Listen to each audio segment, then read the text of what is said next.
Hello, random fellow procrastinator. You saw the title, Procrastination. Something I know quite well, and as a testimony to that, let me tell you how long it took to make this video. 4 months. Just kidding, 1 year. But when I wrote the script, it was only 4 months. We all know what it is. You delay and delay again. Imagine, it's a day off, and you wake up energized, ready to do what you avoided doing. But then, oops, time for bed. And you feel like, yeah, we all experienced it at some point. But the question is, how to overcome it for real? When I'm stuck, I duck it. Or look at science. What does science say? Well, a lot. But as always, it doesn't help much.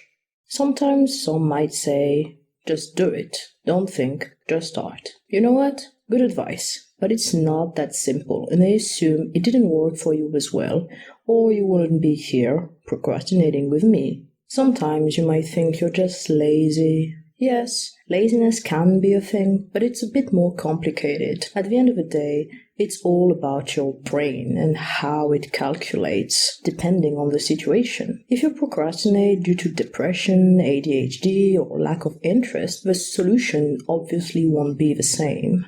It may not look like that, but in the end, we know our brain does what it thinks is best for us. So if it thinks it's best to avoid something, it will do just that. It's amazing, but not that good for thinking ahead, I guess, because avoidance may lead to worse outcomes, but I guess the brain doesn't really think about that. I quickly came to realize, doing my research, procrastinating, that there is not like one answer that will fix it and work for everybody in every situation, which is why I decided to focus on 5 situations or reasons why we may be procrastinating. And I found a few solutions that worked for me, and I'm gonna share them because who knows, it may work for you as well. Let's go to the first scenario.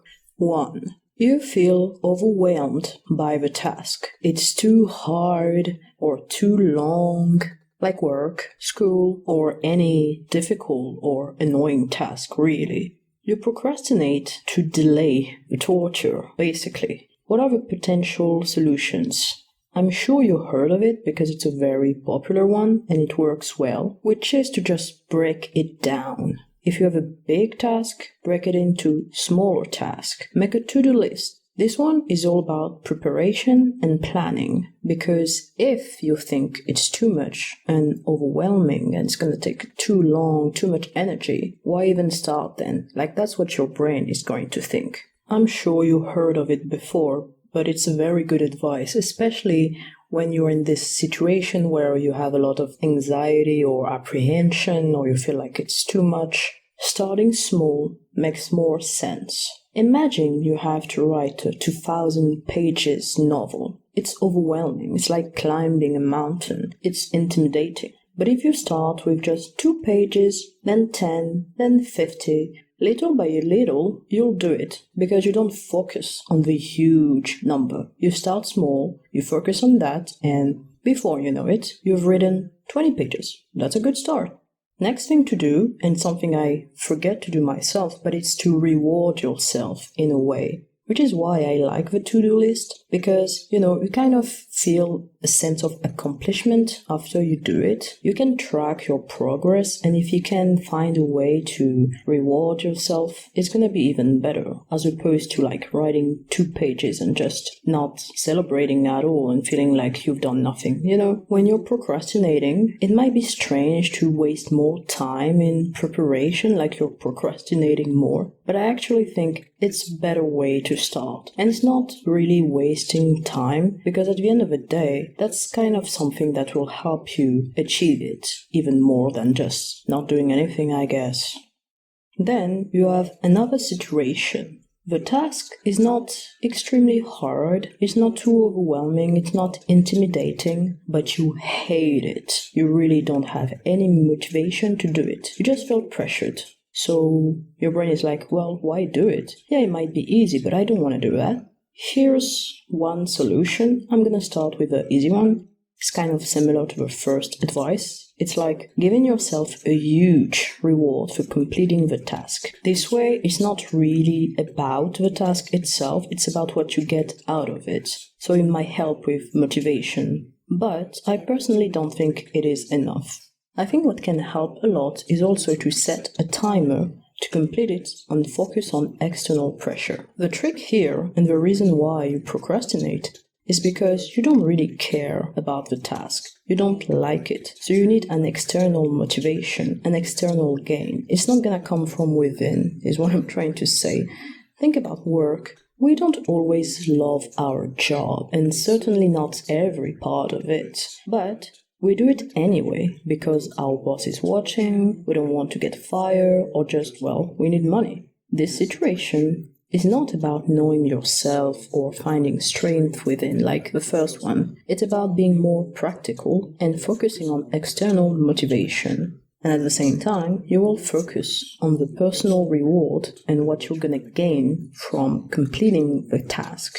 That way, you don't think about the task itself, you think about what you get. So it's just a mean to an end. Because your brain is clearly not interested, but the brain is also all about cost versus benefits, and it can do amazing if it deems the benefits way more valuable than the cost. Which is probably why, even if we hate our jobs, we still go the next day, because we don't really have a choice sometimes. So the trick is just to make sure your brain is focused on the reward and not really on what it wants or how you feel inside. This way, it will be easier to make this big or small sacrifice. The main difference with situation number 1 is that in the first scenario, the fact that you're procrastinating comes from you, like your anxiety, your emotions around the task. It's because you feel pressure, but that pressure usually comes from yourself. It's because you feel like it's too much. And to overcome it, you have to focus on the task itself and see it differently to make it less scary. But in scenario number 2, you don't have to focus on the task. In fact, it's better not to focus on that. You just think, well, this is what I get out of it, and this is why I have to do it. I know it's easier said than done, but if you fall into that category, like it's not a very difficult task, it's just something you're not interested in, it really helps to forget yourself a little bit and just focus on what you get out of it, not just, the fact that you really don't want to do it.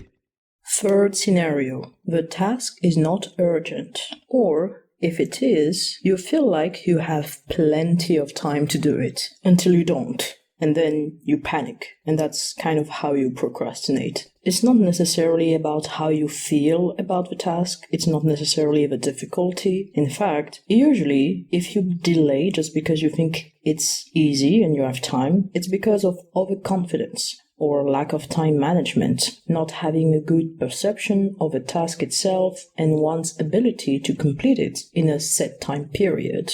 This one is tricky, and I struggled with it my entire alien life, especially at school. Basically, I delayed, procrastinated, doing stuff I enjoyed more just because I believed I could easily complete it. And what usually happened is that I miscalculated the time I needed, so I ended up overworking myself, like having to complete it in a very short period of time, no food, no sleep, no distraction. But it led to stress and sometimes an incomplete task. In my noodle brain, I used to think one drawing would take me 3 hours. Turns out it took me 3 days. For me, it's about overconfidence and time management, but it could be something else for you. Regardless, these tips might help. Think about the stress you will avoid if you do it early, and if the task is that easy, why not do it now? Easier said than done, I know, but kind of in the first scenario, you have to break it down. Except this time, you don't start small, you start big, because here the issue is time management, and you delaying and delaying until you don't have time or something. So you have to start big, because you already have this idea in your head that you can do this task. It's not going to take too much time. So start big first, and you'll see afterward what happens. Another thing that works well is to set a timer, because you're gonna challenge yourself. You know it's an easy task, sure, so make it even more easy. You know you can complete it under 1 hour, so set a timer. This way, you kind of have to start now, or you'll be out of bounds. And if it took longer than you thought, it's fine, because at least now you know how much time you really need, and it can help with time management as well. The difficult part is going to be able to just set the timer, to be like, yes, I know I have time, but I'm gonna challenge myself. I'm gonna do it now, set a timer. This is gonna be very difficult. I think you'll have to pressure yourself a little bit and just press the button, like use your phone, set a timer and start now. Because if you think about it too much, you're gonna procrastinate. So this one, like I said, is a little tricky. It's not that easy, I think. But with time, if you train yourself, you will be able to dedicate more time to the task, and the result will be in line with your hard work, as opposed to delaying, and then maybe you don't have as much time now. Fourth situation, my favorite, I think. You are distracted by something else. You prefer doing something else, even nothing, quote unquote. You don't necessarily hate the task, but there are things more enjoyable to do before starting the task, or you're just obsessed with something else, even if you don't realize it. My advice is simple, might be weird, but it is to actually start by doing the thing you really want to do. Because it makes sense that you cannot really focus on something if your brain is somewhere else entirely. So I would say exhaust yourself with this other thing you want to do or think about to remove this distraction. But you have to discipline yourself a little bit. Like, for example, if you really want to play a game, yeah, sure, maybe play it a little bit, but not 3 hours. Just, enough to satisfy yourself and so that you can finally move on and do something else. But really, if you're obsessed with something, no wonder that it's difficult to do something else. So I think the best thing to do is to sort of satisfy it, at least just a little bit, not too much. You need to find middle ground, because it's gonna be very difficult for some people to stop doing something they enjoy. So if you know you're like that, maybe invert the process. Be like, okay, I'm gonna start with this thing I don't want to do, and then I will have all the time in the world to do this other thing I want to do. But the key here is to basically empty your brain. So it can be just, instead of you pretending to focus on the task but still thinking about something else, you think about it now, but you say, okay, I will do it later. No need to think about it anymore because it's fine, we will do it later.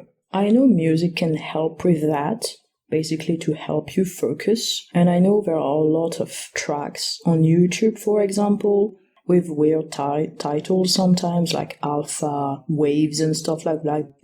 Like try it if you think that it may help. Sometimes having music or something in the background may help you focus on what you're doing instead of having your mind wandering, basically.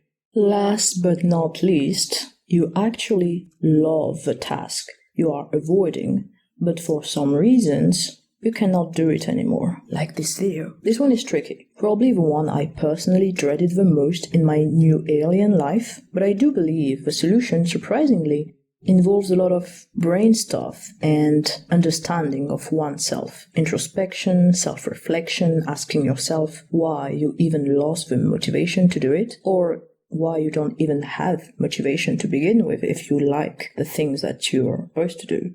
Obviously, I don't know what your answer is, but I've been thinking of a common one. Usually, we feel too much pressure and we're afraid of failure because we actually care about the thing too much. Or we prefer to delay it just in case it's not as good as we thought, or we just want to save it for last and enjoy it. But it's a weird type of procrastination, and instead of doing something we enjoy, we just delay, and we end up not doing it at all sometimes. Another very common answer is linked to our mental state. Losing interest in what we enjoy and not being able to do it anymore is a big sign that there's something wrong in our life. Can be depression, anxiety, whatever it is. If it's the case, I hope you can find help, because in this scenario, there are probably greater issues at play here. It's not just about procrastination, it's more like a symptom or something.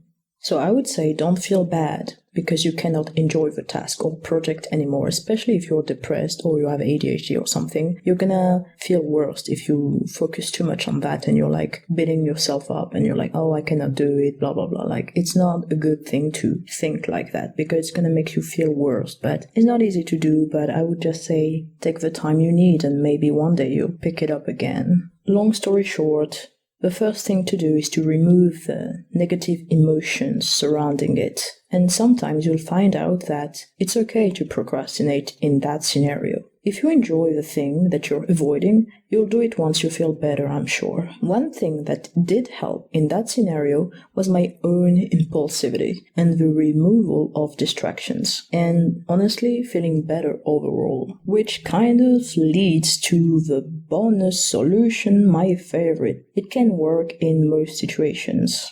I call that the mind game solution. Trick your own mind into performing the task just to avoid doing another one it deems even worse.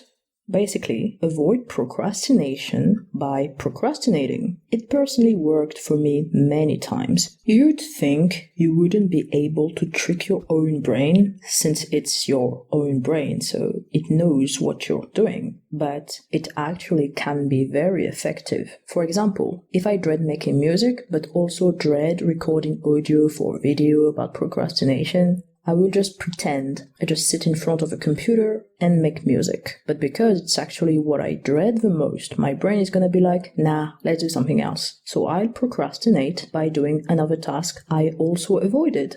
I'm sure it happened to you. You have work to do, but just to avoid it, you're gonna clean your house, wash your hair, answer a text, basically do whatever you can to avoid doing the other thing. It's like fighting fire with fire. And the cool part is that you might end up doing the task that you pretended you didn't want to do, but you did it anyway, and you know what I mean, okay? Short story short, competition is always good. Kind of, sometimes. Anyway, I would be happy to know if any of it helped anyone. I enjoyed making it, but man, we procrastinated so much for this. And by we, I mean me and my dumb brain. Thanks for watching. See ya!